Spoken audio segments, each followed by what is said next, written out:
ನಮಸ್ಕಾರ. ಎಲೆಕ್ಷನ್ ಜೊತೆಗೆ ಸ್ವಾಗತ. ನಾನು ದಿವ್ಯ ರಘುನಾಥ್, ನನ್ನ ಜೊತೆ ವಾಸುದೇವ್ ಮಾತನಾಡಿದ್ದಾರೆ. ಹಾಯ್ ವಾಸುದೇವ್, ಜೊತೆಗೆ ಸ್ವಾಗತ. Thank you. ಮಠ ಮಾನ್ಯಗಳ ಪ್ರಸಿದ್ಧ ಶಿಕ್ಷಣ ಸಂಸ್ಥೆ, ಆಸ್ಪತ್ರೆಗಳಿರುವ ಬೃಹತ್ ಕೈಗಾರಿಕೆನೊಳಗೊಂಡ ಪ್ರದೇಶವಿದು. ವಿವಿಧ ಸಮುದಾಯಗಳಿಗೆ ಕುಲಕಸುಬು ಕೈಗೊಳ್ಳಲು ನೆಲೆ ನೀಡಿದೆ. ಇದೇ ಹುಬ್ಬಳ್ಳಿ ಧಾರವಾಡ ಪೂರ್ವ ವಿಧಾನಸಭಾ ಕ್ಷೇತ್ರ. ಮೀಸಲು ಕ್ಷೇತ್ರವಾದ ಹುಬ್ಬಳ್ಳಿ ಧಾರವಾಡ ಪೂರ್ವ ವಿಧಾನಸಭಾ ಕ್ಷೇತ್ರವು ವಿವಿಧ ಸಮುದಾಯಗಳ ನೆಲೆಯಾಗಿದೆ. ರಾಜಕೀಯವಾಗಿಯೂ ವಿಶೇಷ ಗಮನ ಸೆಳೆಯುವ ಕ್ಷೇತ್ರದ ಸ್ಥಿತಿಗತಿ ಹೇಗಿದೆ ನೋಡೋಣ ಇಂದಿನ ಎಲೆಕ್ಷನ್ ಜಿದ್ದಾಜಿದ್ದಿಯಲ್ಲಿ. ವಾಣಿಜ್ಯ ವಹಿವಾಟಿಗೆ ಹೆಸರುವಾಸಿ, ಈ ಹಿಂದೆ ಗ್ರಾಮೀಣ ಪ್ರದೇಶಗಳನ್ನ ಒಳಗೊಂಡಿದ್ದ ಕ್ಷೇತ್ರ 2008ರ ಪುನರ್ವಿಂಗಡಣೆಯ ನಂತರ ಕೇವಲ ನಗರಕ್ಕೆ ಮಾತ್ರ ಸೀಮಿತವಾಯಿತು. ಅದುವೇ ಹುಬ್ಬಳ್ಳಿ ಧಾರವಾಡ ವಿಧಾನಸಭಾ ಕ್ಷೇತ್ರ.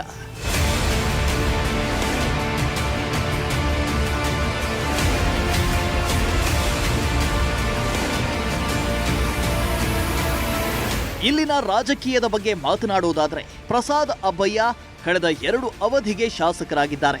2008ರಲ್ಲಿ ಶಾಸಕರಾಗಿದ್ದ ಬಿಜೆಪಿಯ ವೀರಭದ್ರಪ್ಪ ಹಾಲಹರವಿ 2013ರ ಚುನಾವಣೆಯಲ್ಲಿ ಕೆಜೆಪಿ ಬಿಜೆಪಿಯ ಒಳಜಗಳದ ಪರಿಣಾಮವಾಗಿ ಸ್ಥಾನ ಕಳೆದುಕೊಂಡ್ರು. ಇದು ಕಾಂಗ್ರೆಸ್ ಭದ್ರವಾಗಿ ನೆಲೆಯೂರೋದಕ್ಕೆ ಅವಕಾಶ ಮಾಡಿಕೊಟ್ಟಿತು.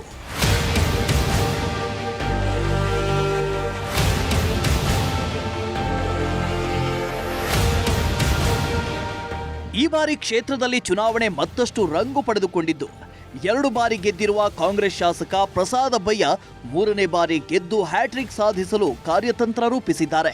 ಪ್ರಸಾದ್ ಅಬ್ಬಯ್ಯರನ್ನ ಕಟ್ಟಿಹಾಕಲು ಬಿಜೆಪಿ ಡಾಕ್ಟರ್ ಕ್ರಾಂತಿ ಕಿರಣ್ ಅವರನ್ನ ಕಣಕ್ಕಿಳಿಸಿದೆ. ಹುಬ್ಬಳ್ಳಿಯ ಖ್ಯಾತ ನರರೋಗ ತಜ್ಞ ಡಾಕ್ಟರ್ ಕ್ರಾಂತಿ ಕಿರಣ್ ಜನರಿಗೆ ಚಿರಪರಿಚಿತ ಮುಖ. ಬಿಜೆಪಿಯಲ್ಲಿ ಕೂಡ ಸಾಕಷ್ಟು ವರ್ಷಗಳಿಂದ ಗುರುತಿಸಿಕೊಂಡಿದ್ದಾರೆ. ಕೊರೋನಾ ಸಮಯದಲ್ಲಿ ಜನರಿಗೆ ಸಹಾಯ ಮಾಡಿದ್ದಾರೆ. ನಿರಂತರವಾಗಿ ಹೆಲ್ತ್ ಕ್ಯಾಂಪ್ ನಡೆಸುವ ಮೂಲಕ ಜನರ ಕಷ್ಟಕ್ಕೆ ಸ್ಪಂದಿಸಿದ್ದಾರೆ. ಹೀಗಾಗಿ ಈ ಬಾರಿ ಡಾಕ್ಟರ್ ಕ್ರಾಂತಿ ಕಿರಣ್ಗೆ ಮನ್ನಣೆ ಸಿಗುವ ಸೂಚನೆಗಳು ಕಾಣಿಸ್ತಾ ಇದೆ.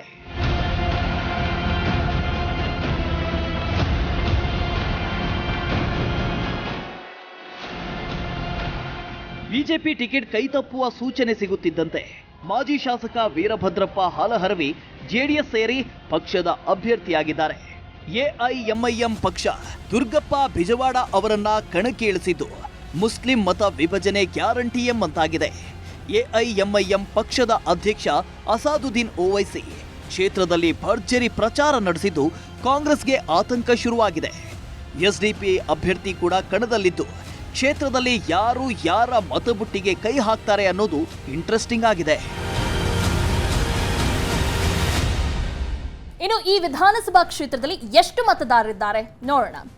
ಒಟ್ಟು ಮತದಾರರು 2,07,439 ಮತದಾರರಿದ್ದಾರೆ. ಅದರಲ್ಲಿ ಪುರುಷರು 1,03,226 ಮತದಾರರಿದ್ದಾರೆ. ಇನ್ನು ಮಹಿಳೆಯರು 1,04,199 ಮತದಾರರಿದ್ದಾರೆ. ಇತರೆ 14 ಮತದಾರರಿದ್ದಾರೆ. ಎಸ್ ದಿವ್ಯ, ಈ ಹಿಂದೆ ಹುಬ್ಬಳ್ಳಿ ಧಾರವಾಡ ಪೂರ್ವ ವಿಧಾನಸಭಾ ಕ್ಷೇತ್ರ 2008ರಲ್ಲಿ ಕ್ಷೇತ್ರ ಪುನರ್ವಿಂಗಡಣೆ ಆದ ಬಳಿಕ ರಚನೆಯಾದಂಥ ವಿಧಾನಸಭಾ ಕ್ಷೇತ್ರ. ಅದಕ್ಕೂ ಹಿಂದೆ ಈ ಕ್ಷೇತ್ರದ ವ್ಯಾಪ್ತಿಯಲ್ಲಿ ಸಾಕಷ್ಟು ಗ್ರಾಮಾಂತರ ಪ್ರದೇಶಗಳು ಕೂಡ ಬರ್ತಾ ಇದ್ವು. ಆದರೆ ಈಗ ಆ ಗ್ರಾಮಾಂತರ ಪ್ರದೇಶಗಳನ್ನೆಲ್ಲ ಬದಿಗಿಟ್ಟು ಈಗ ನಗರ ಕೇಂದ್ರಿತವಾದಂಥ ವಿಧಾನಸಭಾ ಕ್ಷೇತ್ರ ಇದು. ಈ ಕ್ಷೇತ್ರದಲ್ಲಿ ಸುಮಾರು 2,07,439 ಒಟ್ಟು ಮತದಾರರಿರೋದು. ಅದರಲ್ಲಿ ಪುರುಷರು 1,03,226 ಇದ್ದಾರೆ. ಮಹಿಳೆಯರು 1,04,199. ಅಂದರೆ ಹತ್ರ 1,000ದಷ್ಟು ಮಹಿಳಾ ಮತದಾರರು ಈ ಕ್ಷೇತ್ರದಲ್ಲೂ ಕೂಡ ಹೆಚ್ಚಾಗಿದ್ದಾರೆ ಪುರುಷ ಮತದಾರರಿಗೆ ಹೋಲಿಸಿದಂತೆ. ಇನ್ನು ಇತರೆ ಮತದಾರರು 14 ಇದ್ದಾರೆ. ಒಟ್ಟು ಮತದಾರರು 2,07,439 ಇದ್ದಾರೆ. ಇನ್ನು ಈ ಕ್ಷೇತ್ರದಲ್ಲಿ ಜಾತಿವಾರು ಅಂದಾಜು ನೋಡೋಣ. ಪರಿಶಿಷ್ಟ ಜಾತಿ ಪರಿಶಿಷ್ಟ ಪಂಗಡ 61,000 ಇದ್ದಾರೆ. ಇನ್ನು ಮುಸ್ಲಿಂ ಸಮುದಾಯದವರು 58,000 ಇದ್ದಾರೆ. ಇನ್ನು ವೀರಶೈವ ಲಿಂಗಾಯತರು 32,000 ಜನ ಇದ್ದಾರೆ. ಇನ್ನು ಕ್ರಿಶ್ಚಿಯನ್ ಸಮುದಾಯದವರು 13,000, ಎಸ್ಎಸ್ಕೆ ಸಮುದಾಯದವರು 11,000, ಮರಾಠ 8,000, ಇನ್ನು ಕ್ಷತ್ರಿಯರು 7,000 ಸಮುದಾಯದವರಿದ್ದಾರೆ. ಇನ್ನು ಜೈನ್ 6,000, ಬ್ರಾಹ್ಮಣ ಸಮುದಾಯದವರು 4,000 ಜನ ಇದ್ದಾರೆ. ಎಸ್, ಹುಬ್ಬಳ್ಳಿ ಧಾರವಾಡವನ್ನು ನಾವು ನಮ್ಮ ರಾಜ್ಯದ ವ್ಯಾಪಾರ ಕೇಂದ್ರ ಅಂತ ಹೇಳಿ ಕರಿತೀವಿ, ಛೋಟಾ ಮುಂಬೈ ಅಂತ ಕರಿತೀವಿ. ಹಾಗಾಗಿ ಈ ಭಾಗಕ್ಕೆ ಸಾಕಷ್ಟು ಜನ ಹೊರಗಡೆಯಿಂದ ಬಂದಂಥವರು ಕೂಡ ಇದ್ದಾರೆ, ವಲಸಿಗರು ಕೂಡ ಇದ್ದಾರೆ, ವಾಣಿಜ್ಯ ಉದ್ಯಮಕ್ಕೋಸ್ಕರ ವ್ಯಾಪಾರಕ್ಕೋಸ್ಕರ ಬಂದವರು ಕೂಡ ಇದ್ದಾರೆ. ಈ ಜಾತಿವಾರು ಮತದಾರರನ್ನು ಒಟ್ಟು ಗಮನಿಸ್ತಾ ಹೋಗೋದಾದರೆ ಪರಿಶಿಷ್ಟ ಜಾತಿ ಪರಿಶಿಷ್ಟ ಪಂಗಡ ದಲಿತ ಮತದಾರರು 61,000 ಇದ್ದಾರೆ, ಮುಸ್ಲಿಂ ಮತದಾರರು 58,000 ಇದ್ದಾರೆ. ಹಾಗಾಗಿ ಇಲ್ಲಿ ಪರಿಶಿಷ್ಟ ಜಾತಿ ಪರಿಶಿಷ್ಟ ಪಂಗಡದ ಮತದಾರರೇ ನಿರ್ಣಾಯಕ 61,000ದಷ್ಟಿದ್ದಾರೆ. ಮುಸ್ಲಿಂ ಮತದಾರರು 58,000 ಇದ್ದಾರೆ, ಇವರು ಕೂಡ ನಿರ್ಣಾಯಕ. ಹೇಗೆ ನಾವು ಆಗಲೇ ಬೆಳಗಾವಿಯನ್ನು ನೆನೆ ನೋಡಿದ್ವಿ, ಆ ಬೆಳಗಾವಿಯ ರೀತಿಯಲ್ಲೇ ಇಲ್ಲೂ ಕೂಡ ಮುಸ್ಲಿಂ ಮತದಾರರು ನಿರ್ಣಾಯಕರಾಗಿರ್ತಾರೆ. ಇನ್ನು ವೀರಶೈವ ಲಿಂಗಾಯತರು ಈ ಭಾಗದಲ್ಲಿ 32,000 ಮಾತ್ರ ಇರೋದು. ಇದೊಂದು ರೀತಿ ಅಚ್ಚರಿ ಅಂತ, ಯಾಕಂದ್ರೆ ನೀವು ಹುಬ್ಬಳ್ಳಿ ಧಾರವಾಡ ಸೆಂಟ್ರಲ್ಗೆ ಹೋದಾಗ ಅಲ್ಲೂ ಕೂಡ ಹುಬ್ಬಳ್ಳಿ ಧಾರವಾಡ ಸೆಂಟ್ರಲ್ನಲ್ಲಿ ನಿಮಗೆ ಲಿಂಗಾಯತ ಮತದಾರರು ಅತಿ ಹೆಚ್ಚಾಗಿ ಸಿಗ್ತಾರೆ, ನಿರ್ಣಾಯಕ ಪಾತ್ರವನ್ನು ಅವರು ವಹಿಸ್ತಾರೆ. ಆ ಭಾಗದಲ್ಲಿ ಎಲ್ಲ ಕಡೆ ನೋಡಿದ್ರು ಕೂಡ ನೀವು ಲಿಂಗಾಯತ ಮತದಾರ ಪ್ರಾಬಲ್ಯ ಹೆಚ್ಚಿದೆ, ಆದರೆ ಈ ಭಾಗದಲ್ಲಿ ಕಡಿಮೆ ಇದೆ. ಇದಕ್ಕೆ ಕಾರಣ ಅದು ವಾಣಿಜ್ಯ ಉದ್ಯಮಕ್ಕೆ ಹೆಸರಾಗಿರೋದ್ರಿಂದ ಬೇರೆ ಬೇರೆ ಕಡೆಯಿಂದ ವಲಸೆ ಬಂದವರು ಕೂಡ ಸಾಕಷ್ಟು ಜನ ಇದ್ದಾರೆ. ಹಾಗಾಗಿ ವೀರಶೈವ ಲಿಂಗಾಯತರು ಬರೀ 32,000ದಷ್ಟು ಮತದಾರರಿದ್ದಾರೆ. ಇನ್ನು ಕ್ರಿಶ್ಚಿಯನ್ 13,000 ಇದ್ದಾರೆ, SSK 11,000 ಇದ್ದಾರೆ, ಮರಾಠರು 8,000 ಇದ್ದಾರೆ, ಕ್ಷತ್ರಿಯರು 7,000 ಇದ್ದಾರೆ, ಜೈನರು 6,000 ಇದ್ದಾರೆ, ಬ್ರಾಹ್ಮಣ 4,000 ಇದ್ದಾರೆ. ಇಲ್ಲಿ ನೀವು ಕಾಂಗ್ರೆಸ್ಗೆ ತನ್ನ ಸಾಂಪ್ರದಾಯಿಕ ಮತ ಬ್ಯಾಂಕ್ ಅಂತ ಹೇಳಿದ್ರೆ ಪರಿಶಿಷ್ಟ ಜಾತಿ ಪರಿಶಿಷ್ಟ ಪಂಗಡ 61,000 ಮತದಾರರು, ಮುಸ್ಲಿಮರು 58,000 ಮತದಾರರು, ಇದು ಕೂಡ ಕಾಂಗ್ರೆಸ್ನ ಸಾಂಪ್ರದಾಯಿಕ ಮತಬುಟ್ಟಿ. ಇನ್ನು ಕ್ರಿಶ್ಚಿಯನ್ ಅಲ್ಪಸಂಖ್ಯಾತ ಮತದಾರರಲ್ಲಿ ಬರ್ತಾರೆ, ಅವರು ಕೂಡ 13,000 ಇದ್ದಾರೆ, ಇದು ಕೂಡ ಕಾಂಗ್ರೆಸ್ನ ಸಾಂಪ್ರದಾಯಿಕ ಮತಬುಟ್ಟಿ. ಇನ್ನು ಮರಾಠರು, ಕ್ಷತ್ರಿಯರು, ಜೈನ, ಬ್ರಾಹ್ಮಣ ಮತ್ತು ವೀರಶೈವ ಮತದಾರರು, ಇದು ಬಿಜೆಪಿಯ ಸಾಂಪ್ರದಾಯಿಕ ಮತದಾರರು. ಹಾಗಾಗಿ ಇಲ್ಲಿ ಪರಿಶಿಷ್ಟ ಜಾತಿಯ ಮತದಾರರನ್ನ ಯಾರು ಹೊಡಿತಾರೆ, ಯಾರು ತಮ್ಮ ಹತ್ರ ಸೆಳೀತಾರೆ, ಅವರು ಈ ಕ್ಷೇತ್ರವನ್ನು ಗೆದ್ದುಕೊಳ್ತಾರೆ. ಹಾಗಾಗಿ ಇತ್ತೀಚಿನ ದಿನಗಳಲ್ಲಿ ನೀವು ಗಮನಿಸಿದ್ರೆ ಬಿಜೆಪಿ ಕೂಡ ಒಂದು ಕಡೆ ವೀರಶೈವ ಲಿಂಗಾಯತರ ಅವ್ರನ್ನ ಮನವೊಲಿಸೋದು ಅಥವಾ ಹಿಂದುತ್ವದ ಮತ ಬ್ಯಾಂಕ್ ತನ್ನ ಒಟ್ಟಿಗೆ ಇಟ್ಕೊಂಡಿದೆ. ಅದರ ಜೊತೆಗೆ ಈ ಹಿಂದುಳಿದ ವರ್ಗಗಳ ಮತಗಳನ್ನು ಕೂಡ ತನ್ನತ್ತ ಸೆಳೆಯುವ ಪ್ರಯತ್ನವನ್ನು ಮಾಡ್ತಾ ಇದೆ. ನಿಧಾನಕ್ಕೆ ಆ ವೋಟರ್ಸ್ ಕೂಡ ಬಿಜೆಪಿಯ ಕಡೆಗೆ ಬರ್ತಾ ಇದ್ದಾರೆ, ವಾಲ್ತಾ ಇದ್ದಾರೆ. ಅದನ್ನು ನಾವು ಬೇರೆ ಬೇರೆ ಕ್ಷೇತ್ರದಲ್ಲೂ ಕೂಡ ಗಮನಿಸಿದ್ವಿ. ಹಾಗಾಗಿ ಇಲ್ಲೂ ಆ ಮ್ಯಾಜಿಕ್ ಒಂದು ವೇಳೆ ಆದರೆ ಅದಕ್ಕೋಸ್ಕರ ಬಿಜೆಪಿ ಈಗಾಗಲೇ ಮೀಸಲಾತಿಯನ್ನು ಏರಿಕೆ ಮಾಡಿರುವಂಥದ್ದಾಗಿರ್ಬೋದು, ಪರಿಶಿಷ್ಟ ಜಾತಿ ಪರಿಶಿಷ್ಟ ಪಂಗಡಕ್ಕೆ ಜೊತೆಗೆ ಪರಿಶಿಷ್ಟ ಜಾತಿಗೆ ಒಳ ಮೀಸಲಾತಿಯನ್ನು ಪರಿಚಯ ಮಾಡಿರೋದಾಗಿರ್ಬೋದು, ಇದೆಲ್ಲವನ್ನ ಮಾಡಿ ಒಂದು ಕಡೆ SC ST ಮತದಾರರನ್ನು ಕೂಡ ತನ್ನತ್ತ ಸೆಳೆಯುವಂಥ ಪ್ರಯತ್ನವನ್ನು ಮಾಡ್ತಾ ಇದ್ದಾರೆ. ಈ ಚುನಾವಣೆಯಲ್ಲಿ ಈ ಭಾಗದಲ್ಲಿ ಈ SC ST ಮತದಾರರೇ ನಿರ್ಣಾಯಕರಾಗಿರೋದ್ರಿಂದ ಯಾರು ಅತಿ ಹೆಚ್ಚಿನ ಸಂಖ್ಯೆಯ SC ST ಮತಗಳನ್ನು ಪಡಿತಾರೆ ಅವರು ಕ್ಷೇತ್ರವನ್ನು ಗೆದ್ದುಕೊಳ್ತಾರೆ. ಓಕೆ ವಾಸುದೇವ್, ಇನ್ನು ಕಳೆದ 3 ಚುನಾವಣೆಯ ಫಲಿತಾಂಶವನ್ನ ನಾವು ನೋಡೋಣ. ವಾಸುದೇವ್, ಇಲ್ಲಿ 2008ರಿಂದ ನಾವು ತೆಗೆದುಕೊಳ್ಳೋದಾದ್ರೆ ವೀರಭದ್ರಪ್ಪ ಹಾಲಹರವಿ ಬಿಜೆಪಿ ಪಕ್ಷದಿಂದ 41,021 ಮತಗಳನ್ನು ಪಡೆದಿದ್ರು. ಇನ್ನು ಪರಾಜಿತ ಅಭ್ಯರ್ಥಿ ಪಡೆದ ಮತನ ನೋಡೋಣ. FH ಜಕ್ಕಪ್ಪನವರು ಕಾಂಗ್ರೆಸ್ ಪಕ್ಷದಿಂದ 28,861 ಮತಗಳನ್ನು ಪಡೆದಿದ್ರು. ಒಟ್ಟು 12,168 ಮತಗಳಿಂದ ವೀರಭದ್ರಪ್ಪ ಹಾಲಹರವಿಯವರು ಗೆದ್ದಿದ್ರು. ಎಸ್ ದಿವಿ, 2008ರಲ್ಲಿ ಇಲ್ಲಿ ವೀರಭದ್ರಪ್ಪ ಹಾಲಹರವಿಯವರು ಬಿಜೆಪಿಯಿಂದ ಸ್ಪರ್ಧೆ ಮಾಡ್ತಾರೆ. 2008ರಲ್ಲಿ ಕ್ಷೇತ್ರ ಪುನರ್ವಿಂಗಡಣೆ ಆದ ಬಳಿಕ SC ಮೀಸಲು ಕ್ಷೇತ್ರ ಆಗಿರುತ್ತೆ ಇದು. ಹಾಗಾಗಿ ಇವರು ಹಾಲಹರವಿಯವರು ಇಲ್ಲಿ ಚುನಾವಣೆಯಲ್ಲಿ ಸ್ಪರ್ಧೆ ಮಾಡ್ತಾರೆ. 41,029 ಮತ ಗಳಿಸ್ತಾರೆ, ಗಮನಾರ್ಹವಾದಂಥ ಮತವನ್ನೇ ಪಡಿತಾರೆ ಅವರು. ಇನ್ನು FH ಜಕ್ಕಪ್ಪನವರು ಅವರು ಕೂಡ ಕಾಂಗ್ರೆಸ್ನಿಂದ ಸ್ಪರ್ಧೆ ಮಾಡಿ 29,000 ಹತ್ರ 28,861 29,000ದಷ್ಟು ಮತಗಳನ್ನು ಪಡಿತಾರೆ. 12,168 ಮತಗಳ ಅಂತರದಿಂದ ಬಿಜೆಪಿ ಈ ಒಂದು ಕ್ಷೇತ್ರವನ್ನು ಗೆದ್ದುಕೊಳ್ಳುತ್ತೆ ಮೊದಲನೇ ಬಾರಿಗೆ. ಓಕೆ, ಇನ್ನು 2013ರಲ್ಲಿ ನಾವು ನೋಡೋಣ ವಾಸುದೇವ್. ಪ್ರಸಾದ್ ಅಬ್ಬಯ್ಯ ಕಾಂಗ್ರೆಸ್ ಪಕ್ಷದಿಂದ 42,253 ಮತಗಳು ಅವರಿಗೆ ಸಿಕ್ಕಿತ್ತು. ಇನ್ನು ಪರಾಜಿತ ಅಭ್ಯರ್ಥಿ ಪಡೆದಂತ ಮತ ಅಂದ್ರೆ ವೀರಭದ್ರಪ್ಪ ಹಾಲಹರವಿ ಬಿಜೆಪಿ ಪಕ್ಷದಿಂದ 28,831 ಮತಗಳನ್ನ ಪಡಿತಾರೆ. ಒಟ್ಟು 13,422 ಅಂತರದಿಂದ ಪ್ರಸಾದ್ ಅಬ್ಬಯ್ಯ ಅವರು ಗೆಲ್ತಾರೆ 2013ರಲ್ಲಿ. ಇನ್ನು 2018ರ ಚುನಾವಣೆಯ ಫಲಿತಾಂಶವನ್ನು ನೀವು ನೋಡೋದಾದರೆ ಪ್ರಸಾದ್ ಅಬ್ಬಯ್ಯ ಅವರು ಎರಡನೇ ಬಾರಿ ಕಾಂಗ್ರೆಸ್ನಿಂದ ಸ್ಪರ್ಧೆ ಮಾಡ್ತಾರೆ. ಅವರು 77,080 ಮತಗಳನ್ನು ಗಳಿಸ್ತಾರೆ. ಚಂದ್ರಶೇಖರ್ ಗೋಕಾಕ್ ಬಿಜೆಪಿಯಿಂದ ಸ್ಪರ್ಧೆ ಮಾಡ್ತಾರೆ, 55,613 ಮತಗಳನ್ನು ಪಡಿತಾರೆ. 21,467 ಮತಗಳ ಅಂತರದಿಂದ ಬಿಜೆಪಿಯಲ್ಲಿ ಸೋಲುತ್ತೆ. ಪ್ರಸಾದ್ ಅಬ್ಬಯ್ಯ ಅವರು ಎರಡನೇ ಬಾರಿ ಈ ಕ್ಷೇತ್ರವನ್ನು ಗೆದ್ದುಕೊಳ್ತಾರೆ, ಶಾಸಕರಾಗ್ತಾರೆ. ಇಲ್ಲಿ ನೀವು ಮತ ಪ್ರಮಾಣವನ್ನು ಗಮನಿಸ್ತಾ ಬರಬೇಕು. ಇದು 2008ರಿಂದಲೂ ಕೂಡ ಮತ ಪ್ರಮಾಣ ಹೆಚ್ಚಾಗ್ತಾ ಬರುತ್ತೆ. ಪ್ರಸಾದ್ ಅಬ್ಬಯ್ಯ ಅವರು 2013 ವಿಧಾನಸಭಾ ಚುನಾವಣೆಯಲ್ಲಿ 42,253 ಮತಗಳನ್ನಷ್ಟೇ ಪಡೆದಿದ್ರು. ಅವರ ಮತಗಳಿಕೆಯೂ ಕೂಡ 2018ಕ್ಕೆ ಬಂದಾಗ ಹೆಚ್ಚಾಗಿದೆ, 77,080 ಆಗಿದೆ. ಇಲ್ಲಿ ಬಿಜೆಪಿ ವೀರಭದ್ರಪ್ಪ ಹಾಲಹರವಿಯವರು 2013ಕ್ಕೆ ಅವರು ಹಾಲಿ ಶಾಸಕರಾಗಿರ್ತಾರೆ, ಅದಾದ ನಂತರ ಮಾಜಿ ಶಾಸಕರಾಗ್ತಾರೆ. ಅವ್ರನ್ನೇ ಮತ್ತೆ BJP ಟಿಕೆಟ್ ಕೊಟ್ಟು 2013ರಲ್ಲೂ ಕೂಡ ಅಭ್ಯರ್ಥಿಯನ್ನಾಗಿ ಮಾಡುತ್ತೆ. ಆದರೆ ವೀರಭದ್ರಪ್ಪ ಹಾಲಹರವಿಯವರು ಸೋಲ್ತಾರೆ 2013ರಲ್ಲಿ. ಆ ಹಿನ್ನೆಲೆಯಲ್ಲೇ 2018ರ ಚುನಾವಣೆಯಲ್ಲೂ ಕೂಡ ವೀರಭದ್ರಪ್ಪ ಹಾಲಹರವಿಯವರಿಗೆ ಟಿಕೆಟ್ ಮಿಸ್ ಆಗುತ್ತೆ. BJP ಆಗ ಚಂದ್ರಶೇಖರ್ ಗೋಕಾಕ್ ಅವರಿಗೆ ಟಿಕೆಟ್ ಕೊಡುತ್ತೆ.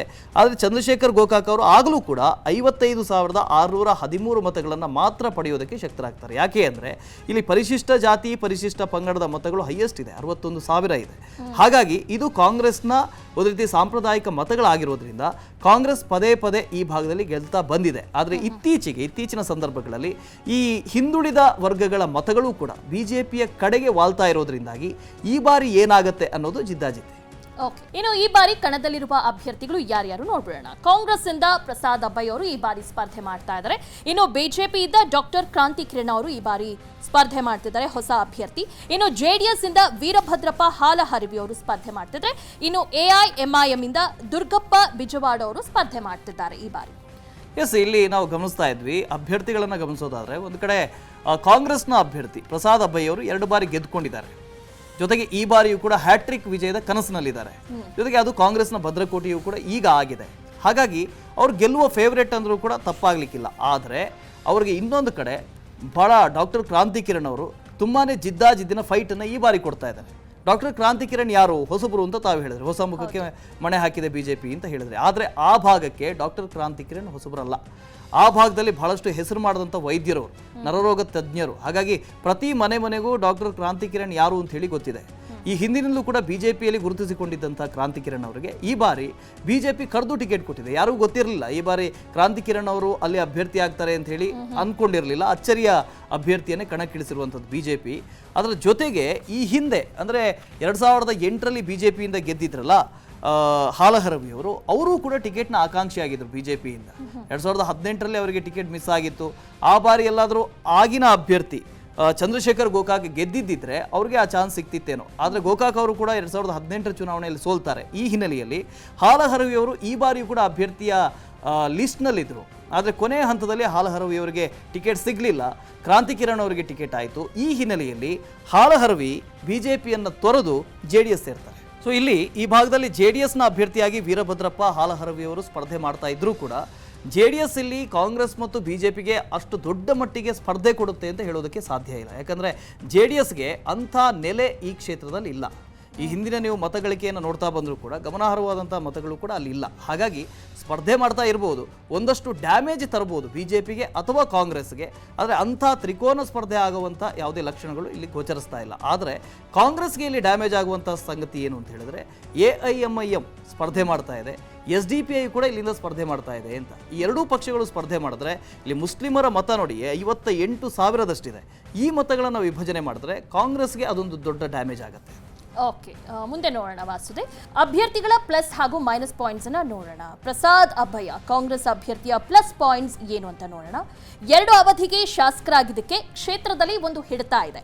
ಇನ್ನು ಸ್ಲಮ್ಗಳ ಅಭಿವೃದ್ಧಿ ಮಾಡಿರುವುದು ಒಂದು ಪ್ಲಸ್ ಪಾಯಿಂಟ್. ಆದರೆ ಜನಸಾಮಾನ್ಯರೊಂದಿಗೆ ಅವರು ಬೆರೀತಾರೆ, ಸಾಂಪ್ರದಾಯಿಕ ಮತಗಳಿವೆ ಅನ್ನೋದು ಅವರ ಪ್ಲಸ್ ಪಾಯಿಂಟ್ಸ್. ಎಸ್, ಎಲ್ಲರಿಗೂ 2 ಪ್ಲಸ್ ಪಾಯಿಂಟ್ಸ್ ಇರುತ್ತವೆ. ಒಂದು ಕಡೆ ಶಾಸಕರಾದರೆ ಒಂದು ಅವರಿಗೆ ಆಡಳಿತ ವಿರೋಧಿ ಅಲೆ ಇರುತ್ತೆ ಅಥವಾ ಆಡಳಿತದ ಪರವಾದ ಅಲೆ ಇರುತ್ತೆ. ಒಂದು ವೇಳೆ ಅವರು ಅಭಿವೃದ್ಧಿ ಮಾಡಿದ್ದಿದ್ರೆ. ಈಗ 2013ರಲ್ಲೂ ಕೂಡ ಪ್ರಸಾದ್ ಅಬ್ಬಯ್ಯ ಅವರು ಶಾಸಕರಾಗಿದ್ದರು.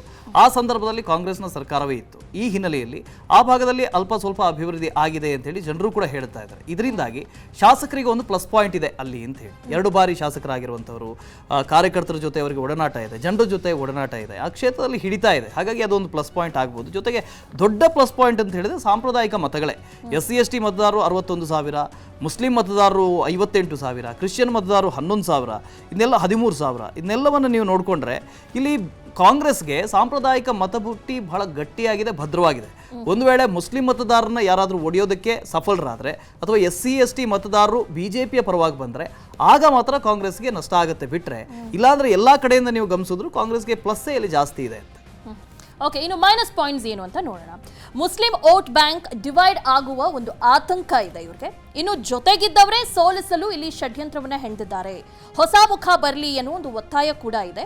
ಆಡಳಿತ ವಿರೋಧಿ ಅಲೆ ಕೂಡ ಇದೆ. ಇದು ಮೈನಸ್ ಪಾಯಿಂಟ್. ಆಗ್ಲೇ ನಿಮ್ಗೆ ಹೇಳಿದೆ, ಯಾರಾದರೂ ಶಾಸಕರಾಗಿದ್ದರೆ ಅಥವಾ 1 ಅಥವಾ 2ನೇ ಬಾರಿಗೆ ಶಾಸಕರಾದರೆ ಅವ್ರಿಗೆ ಒಂದ ಪ್ರೋ ಇನ್ಕಂಬೆನ್ಸಿ ಇರುತ್ತೆ, ಆಡಳಿತ ಪರವಾದ ಅಲೆ ಇರುತ್ತೆ, ಅಥವಾ ಆಡಳಿತ ವಿರೋಧಿ ಅಲೆ ಇದ್ದೇ ಇರುತ್ತೆ. ಯಾಕಂದರೆ ಒಂದು ಬಾರಿ ನೋಡಿರ್ತೀವಿ, ಎರಡನೇ ಬಾರಿ ನೋಡಿರ್ತೀವಿ, ಅವ್ರು ಕೆಲಸ ಮಾಡಿಲ್ಲ, ಅಭಿವೃದ್ಧಿ ಆಗಿಲ್ಲ ಅಂತ ಹೇಳಿದ್ರೆ ಅಲ್ಲಿ ಆಡಳಿತ ವಿರೋಧಿ ಅಲೆ ಬಂದೇ ಬರುತ್ತೆ. ಇಲ್ಲೂ ಕೂಡ ಪ್ರಸಾದ ಬೈ ಅವರಿಗೆ ಸ್ವಲ್ಪ ಮಟ್ಟಿಗೆ ಆಡಳಿತ ವಿರೋಧಿ ಅಲೆ ಇದೆ ಅಂತ. 2018 ನಂತರದಲ್ಲಿ ಅವರ ಸರ್ಕಾರ ಇರಲಿಲ್ಲ, BJP ಸರ್ಕಾರ ಇತ್ತು.